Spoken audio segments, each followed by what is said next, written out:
You're listening to Across the Table, a healthcare private equity podcast brought to you by McGuireWoods. Across the Table brings you inside the conversation with the specialists and professionals of the healthcare private equity industry. Welcome, everyone, for another edition of Across the Table, where we bring together deal makers and thought leaders to take a deeper dive into some of the sectors of healthcare investing that we spend a lot of time. This is Geoff Cockrell. I'm the chair of the private equity group at McGuireWoods. McGuireWoods has got about 1,100 lawyers across the country. I spend all of my time at the intersection of private equity and healthcare, principally doing transactions in various sorts of provider services and other aspects of healthcare investing. I'm joined by my colleague, Trey Andrews, who spends most or a lot of his time specifically in executing home health transactions. So he brings a significant depth of expertise from the legal perspective on the home health arena. And we're really thrilled to have my good friend Barry Freeman from Lincoln International joining us. Barry is probably one of the best investment bankers in the healthcare space that I know, and we're really thrilled to have him join us. Barry's done a ton of work in the home health space. Barry, can you give a little bit of an introduction of yourself and Lincoln? Thanks, Jeff. I appreciate the opportunity to participate today. I'm Barry Freeman. I'm a managing director and co-head of the healthcare group at Lincoln International. I've been doing healthcare mergers and acquisitions my entire career, about 27 years. And in that time, I've been primarily an investment banker, but I've also served in a corporate development capacity as well as a private equity investor. So have worn all the hats, so to speak, in healthcare mergers and acquisitions throughout my career. And through much of that time, have been quite active in the home health and home care industries, having done my first M&A transaction in the sector back in 1997. So it's been really a mainstay of my M&A practice for most of my career to be active in this sector, which has undergone tremendous transactional changes and reimbursement metamorphosis over the years. So it's been an exciting sector to be a part of. Thanks, Barry. Maybe jumping right in, one of the ways to frame the discussion, and one that we often think about as lawyers, and I know you do as an investment banker, is the sector's prognosis for activity. So interest in the sector compared to last year. And while home health can be thought of as either a broad industry that might cover skilled nursing, unskilled sorts of care, infusion services, DME, might bleed into hospice services. If you thought about it either generally or more narrowly, how would you describe the 2021 prognosis for home health as opposed to 2020 or 2019, and why do you think that might be? Well, I don't think you could talk about the prognosis for the sector without mentioning the long-term impact that COVID has created for the industry. And, although COVID in of itself is a tragedy, it has been probably a huge catalyst favorably for the industry and for M&A in the industry. Again, from the perspective of being a long-time participant in this industry from an advisory perspective, I think that the catalyst that COVID represents in terms of really accelerating the push to deliver more care in the home, as well as to try and create support structures in terms of products and services, technologies to enable people to live longer and healthier and more comfortably in their homes and in their communities and stay away from institutional settings.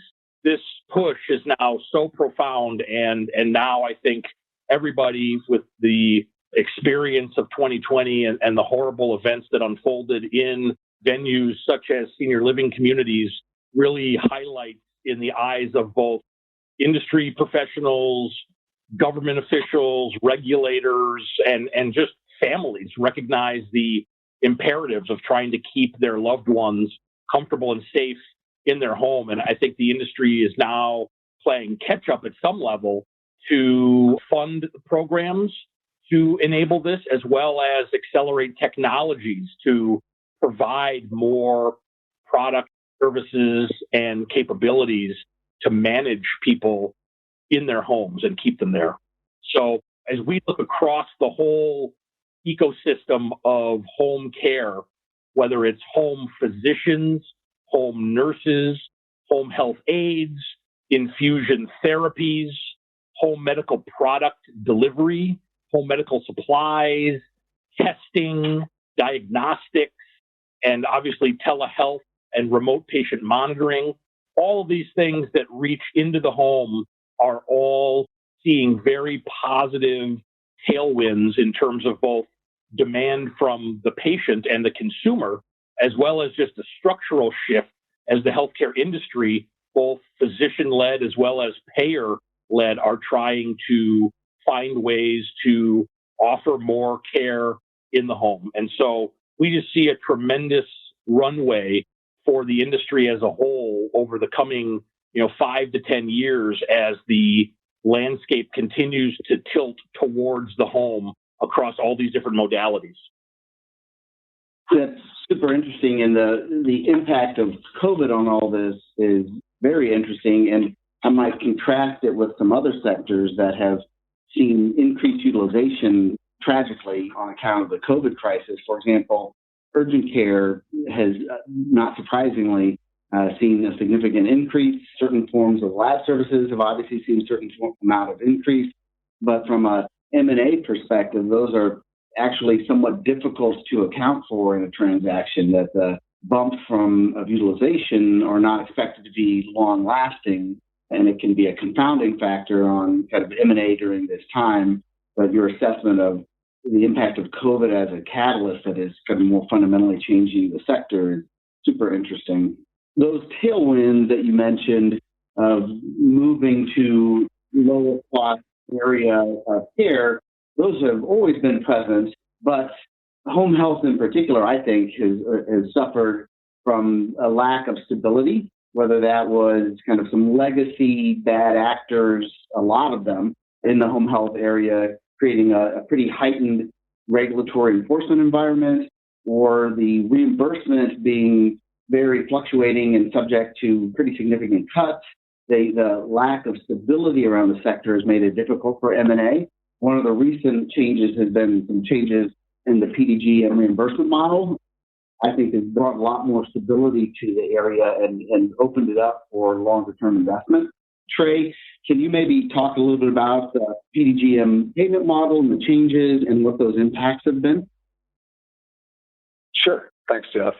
PDGM really, it shifted the change in the reimbursement model for how home health agencies are reimbursed by the Medicare program from a fee-for-service model to a value-based care model, essentially meaning that the companies, that home health agencies are incentivized to have quality outcomes that benefit patients over just payment for a delivery of high volume of services. And I think this created, in early 2020, there were some concerns about how the impact of PDGM would be on investment in the home health sector. I think industry participants were looking at the counterpart, their skilled nursing facility counterpart, PDPM, and how it impacted investment, which as PDPM rolled out, it tended to stall or mute or kind of compress investment due to the reimbursement changes. And industry thought, okay, PDGM's coming out. Is the same thing going to happen because of the changes, putting small home health agencies instantly in stressful financial positions due to either maybe a lack of sophistication for managing cash or transitioning to a value-based care system and the sophistication it would take to be able to really shift from a volume-based reimbursement scheme to a value-based reimbursement scheme. And I don't think we've seen that occur. I think that it's a little bit unknown of whether the impact of COVID really helped smooth out the PDGM effects. And what I mean when I say that is, to me, it's not clear whether this substantial amount of government relief programs due to COVID have played an impact in managing cash flow for these small home health agencies. I mean, in a matter of months, from March to June of this year, the amount of cash pushed out into the healthcare system as a whole with the government relief programs, payroll protection programs, accelerated payments. Those home health agencies across the board were able to benefit from those. And where in January 2020, some were predicting inability to manage cash flow as the financial pressure point for small home health agencies, notwithstanding the COVID impacts for operations and providing care, those infusions of cash from the government, it could have helped smooth it out. Now, I think that's not changed the investment thesis in any way, though, because I still see this sector being in the infant stages of consolidation, as Barry said. But I think that the industry has been able to manage the changes of PDGM much better than PDPM, and probably being able to take on lessons that were learned through the PDPM SNF counterpart. Barry, how do you think the PDGM reimbursement changes have changed the dynamic from where you sit? I think that, as Trey indicates, the effect on the industry, I don't think was as negative or as sort of profound as I think some observers were anticipating in terms of PDGM heralding sort of a mass shakeout and exodus of smaller players. I think that no doubt some of that has happened, but in the dialogues that we have with the skilled home health operators that have been impacted by PDGM, they largely have been able to manage and mitigate some of the changes to reimbursement and influence on referral patterns, as well as just the way that PDGM addresses some of the policy shifts that have been going on, trying to emphasize community referral and trying to minimize the overutilization of therapy and shorten the episodes of care and really migrate towards more of a value-based orientation. So I think PDGM has delivered on many of those policy objectives, but has not produced the shakeout, if you will, that I think some people were expecting it to produce, which is a net positive, but the industry is still highly fragmented, and that is a meaningful opportunity for operators and investors who are looking at the space and trying to think about growth opportunities for the future. One other thing that I would just want to add on as well as we're on this topic is on the home care side, on the unskilled side, another very significant policy change that I think is also bringing about positive developments in the industry, introduction of electronic visit verification.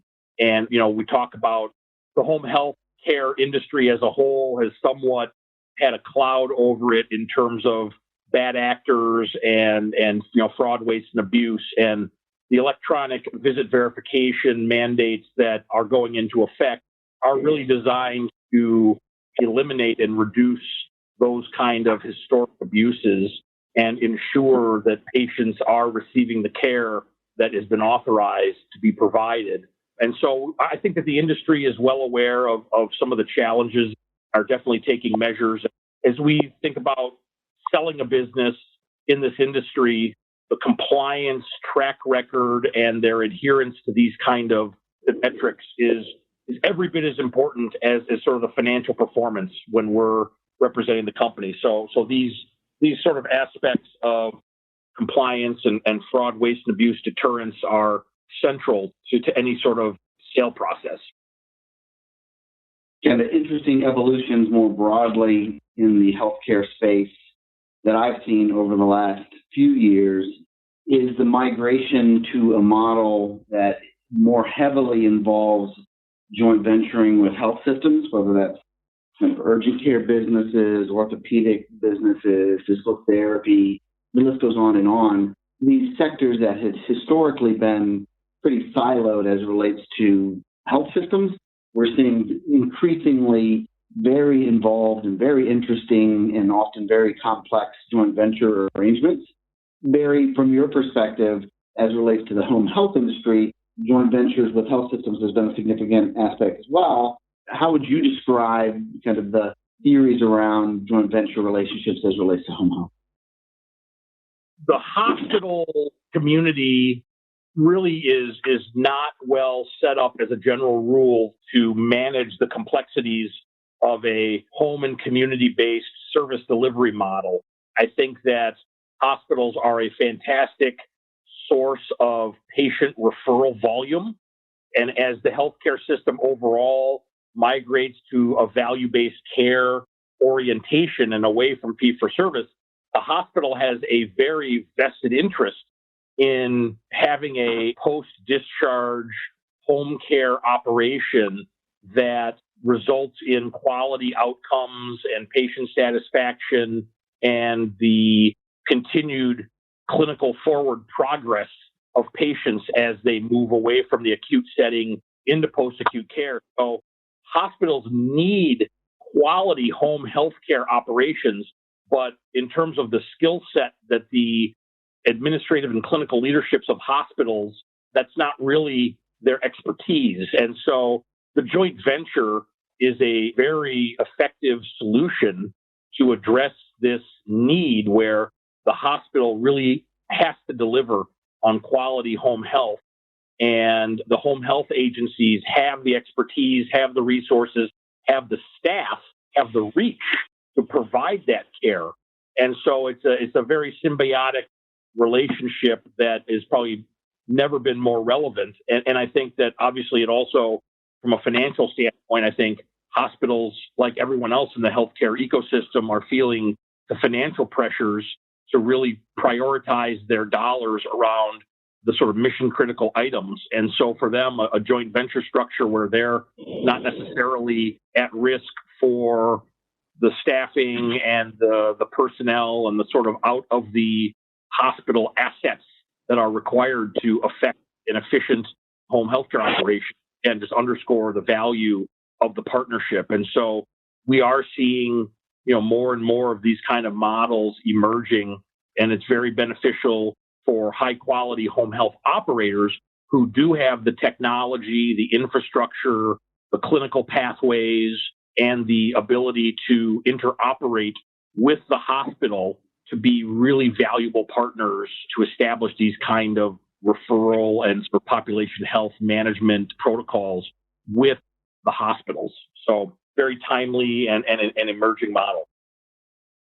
Yeah, it also kind of changes and evolves the competitive landscape in the very fragmented home health arena. It wasn't that many years ago that the most significant relationship a home health agency would have was with the discharge nurse at the hospital or the skilled nursing facility, and just kind of very personal relationships at that level were very critical in how patients left the skilled nursing facility or the hospital. And you're right, the hospital's desire to keep that patient kind of in their health system ecosystem and their economic responsibility for those outcomes, whether it's being dinged on Medicare reimbursement if there's a 30-day readmission back to the hospital, kind of changed those dynamics. And for a while, it was kind of vertical integration of hospitals doing their own home health. But to your point, they're not really suited to do that. But these joint venture relationships are increasingly putting a premium on the larger businesses of scale that have the ability to deliver what the hospital's needing in that. So definitely a very significant kind of transformative evolution in my mind as this fragmented industry continues to consolidate, sometimes through acquisition, sometimes through these mechanisms making it harder for two nurses and a license to have an effective agency, but very, very significant evolution. Trey, what are you seeing on the joint venture end of the spectrum? Yeah, I'd agree with what you both just said. I think that joint ventures and home health agencies have not been as commonplace historically, but we're definitely seeing a shift in investor mindset with home health agencies entertaining and exploring JV structures. I do think that off the bat, there tend to produce some more significant regulatory hurdles that have to be considered up front when these structures are put in place, more so than maybe some other provider types, just by the nature of typically the joint venture partners that are partnering with the home health agencies are significant referral sources or can be significant referral sources. And that can create the regulatory hurdle, but that can also drive an efficient healthcare delivery to the system and align interests among the parties to solve for true gaps in the care continuum. There's a difference between discharging someone from a SNF and just sending them home when the policy reason may be to drive them out of the facility to prevent infection control issues or just to limit the amount of days in a bed. But home health fills that gap, and having an aligned interest between the SNF and the home health agency can still deliver the highest of quality of care to the patient where they need it. And that's one we've begun to see more commonplace, is the partnering between the facilities that are discharging, in addition to the hospitals, either the assisted living facilities, the SNFs, and the home health agencies, in order to, if properly structured, capture the referral, but also in a compliant way from a regulatory perspective, but also to be a seamless provision of care to the patient, which is, I think, the ultimate goal. We talked a little bit about telehealth at the beginning.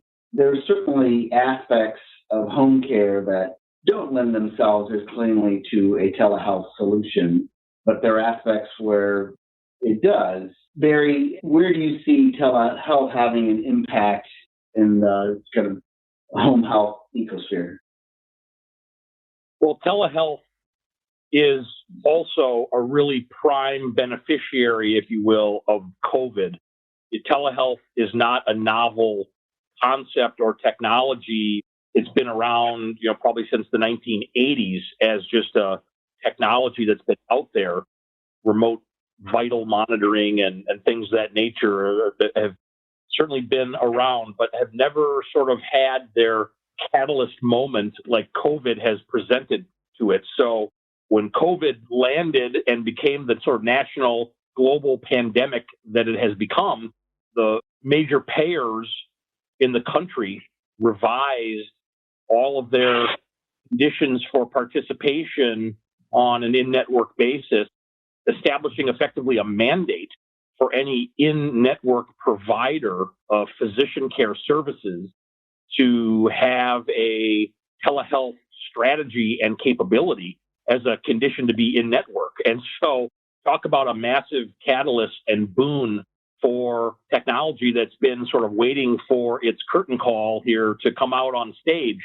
While telehealth had been making inroads pre-COVID, it certainly is now accelerating with a lot of home health care agencies and provider organizations taking up a keen interest to address the issues of patient management in the home. Now, there are just certain realities that telehealth, while you can have certain kinds of encounters and certain kinds of monitoring, the reality is that for a number of the functions of home health care, it requires a person to be on site, right? You can't help someone on the activities of daily living. You need to be there. You can't have that done remotely. As it relates to changing a wound dressing or managing an infusion process, I mean, that requires someone skilled to be with the patient physically. So there are limitations ultimately at this point. But as it relates to some of the day-to-day aspects of chronic condition management, I think that telehealth absolutely has a place as a strong complement. We don't yet see telehealth being a replacement yet in any way for these services for that reason. But we think that the more sophisticated players in the home health and home care industries are integrating telehealth technologies into their care model, and we suspect that that's a trend that will continue. I would add that you mentioned the COVID pandemic as a catalyst through necessity, which is undoubtedly true. It also had the benefit of being an experiment to kind of either prove or disprove one of the concerns that payers have always had with telehealth, and that is, while it may be true that you can conceive of the care being delivered in that format being adequate, there was always a concern that if the ease with which a person can access a telehealth solution could very well lead to materially increased utilization, such that if they opened it up from a reimbursement perspective, that they could have massively more utilization and it cost, even though the location of care, every kind of cost driver you would think could bring down the overall cost of care, the potential when you expanded reimbursement is that you also significantly increase utilization, and it just costs dramatically more once you do that. The COVID pandemic, through necessity, kind of pushed the industry into having to do this. And I think what we're seeing happening now is the realization that it didn't have that effect. And that kind of comfort level is going to continue opening up more and more avenues of service, because the tailwinds will still be there of being a lower cost method of care. If it's not driving up utilization, it makes sense all day long. I think in every sector, home health included, I think we're going to continue to see reimbursed avenues for delivery in telehealth and other venues that really can reduce the cost. Maybe shifting gears a little bit, coming back to you, Barry, one of the interesting dynamics in the market, and you live in the market of buyers of companies, one of the interesting dynamics in the home health space is kind of the nature of the company itself. And we talked about at the beginning a little bit that these companies can be narrow, maybe just related to skilled nursing, maybe just related to Medicare reimbursement within skilled nursing, or they could be broader as to payers or dramatically broader in the context of services provided. From the market perspective, Barry, how would you describe these different approaches of narrow versus broad? It's a great question, Geoff. And what we've seen over time is that these models have fluctuated. And by that, I mean companies make shifts in their models over time to either become focused on a single line of service or single payer, meaning a skilled home health only kind of a model, versus a model that has both skilled and unskilled, Medicare and Medicaid, and maybe hospice as well. And we see right now there's certainly value, I think, in companies sticking to their knitting and being really best of breed in one area, whether that's skilled or unskilled or infusion only or what have you. And so I think that there's always a virtue in my mind to a company organizing itself in that fashion, best of breed, scaled, diversified geographically, but really focused on one area of home health. However, in the era of value-based care, and as providers think about adding value to potential partners, whether those are payers or health systems or other kind of potential kind of in-market collaborators, we've seen a reversion, if you will, to this more diversified model of home healthcare companies having both a skilled and an unskilled and, other divisions, if you will. So we're seeing maybe the pendulum coming back towards this more diversified model right now as people think longer term about value-based care and having more of a value proposition in the eyes of the large payers and such, trying to garner contracts and exclusive arrangements in certain geographies, having to really manage a larger menu of services on their behalf.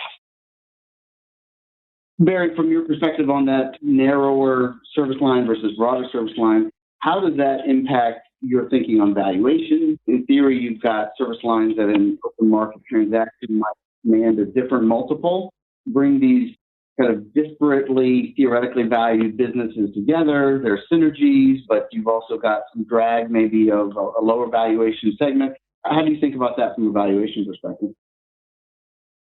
Ironically, what we are seeing is I think that generally speaking, companies that are, what I'll call the pure play model are generally getting higher valuations right now than the diversified model. So companies that are all or mostly hospice, all or mostly skilled care, all or mostly home care, those sort of more pure play versions are actually the ones that, in our experience, are driving better valuations right now. So the marketplace is not necessarily rewarding in all instances this notion of being a more diversified player and aligning the sort of provider to potentially be a more comprehensive value-based care player. Although I think everybody universally recognizes that that's the direction the market is moving in, I think most of the investor appetite and the valuation premiums are being paid around these businesses that are kind of large-scaled around doing one thing very well and representing most of the revenue of the organization. Again, whether you're talking about pediatric or you're talking about skilled home health for adults, hospice, I think the most popular models right now from a valuation standpoint are the ones that are singular in focus. Interesting. It would seem that the broader ones, however, might be in a better position to kind of avail themselves of some of the value-based propositions, whether that's contracting with payers or pilot programs with the government. Being able to bring a wider suite of services would seem to be an advantage in that context.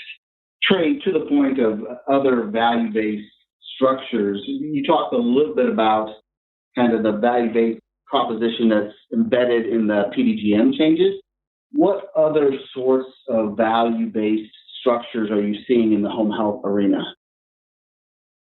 I think some of the innovation models that the Medicare program, CMS, the innovation program, is actually putting out to drive towards a more holistic suite of care for the patient population that needs home health services are very interesting models to keep an eye out, whether it's the direct entity contracting model or some of the others towards values of care. One point, I think that back to Barry's comment of the pure play versus maybe the joint play of home health and hospice, I think playing into the value-based idea is there's oftentimes it feels a gap in the provision of palliative care, that transitional care that an individual may need prior to being eligible for hospice, but that doesn't really qualify for therapy under a home health benefit. And it'll be interesting to see if the government or the new administration picks up changes to drive benefits for that provision of care. It's just a model. It's a gap that I see that certain providers in the industry that are operating this joint home health and hospice model that they're trying to solve right now, because currently it's not really reimbursed, but there feels to be a real need. And I think filling that gap could be a real value driver in the system that could be a change that should be advocated for. Mary, are you seeing any other kind of value-based models beyond kind of what's embedded in the PDGM? We are seeing the emergence of, home health organizations that are taking risk, that are, entering into arrangements with payers on a capitated basis to manage populations. So really moving away completely from the PDGM episodic approach to more of an at-risk model for a designated population of a payer's membership. And so I think this is sort of the next frontier for the industry as it evolves as well, along the lines of so many other areas that we're seeing for these kind of bundled payments and such. So I think that the home health industry historically has been very capable at, matching nurses with shifts, and that has served it well. But I do think the next skill set now is going to be moving into really looking holistically at patients and trying to avoid hospital readmissions, to manage chronic conditions and avoid escalations in acuity, and really serve a different function, or maybe a slightly modified function than what its historical role has been. And so these skill sets of population health that would employ data analytics, predictive analytics, to really understand how a patient is being sort of managed holistically is really going to be the future of the industry. I would say that, just to finish this off here, that those dynamics, as you overlay them on a sector that has historically been very, very fragmented and very, very oriented towards the very small agencies, providing a lot of the care of the market. These changes definitely benefit businesses of scale. All the things involved in value-based contracting and delivering once you have a value-based contract all require scale and investment. We're going to see from a transaction perspective, now that there's also greater stability from a government reimbursement perspective, feel like the tailwinds are going to continue to blow in the direction of consolidation in this space, which for us on the call at least, that bodes well. I think with that, we'll call it a wrap. Barry, it's always fun to have you on with us. Trey, thank you for your expertise, and thank you everyone for joining us. We appreciate you joining us on this episode of Across the Table. To learn more about today's discussion or to contact us, please visit our website at McGuireWoods.com. We look forward to hearing from you. This podcast was recorded and is being made available by McGuireWoods for informational purposes only. By accessing this podcast, you acknowledge that McGuireWoods makes no warranty, guarantee, or representation as to the accuracy or sufficiency of the information featured in the podcast. The views, information, or opinions expressed during this podcast series are solely those of the individuals involved and do not necessarily reflect those of McGuireWoods. This podcast should not be used as a substitute for competent legal advice from a licensed professional attorney in your state and should not be construed as an offer to make or consider any investment or course of action.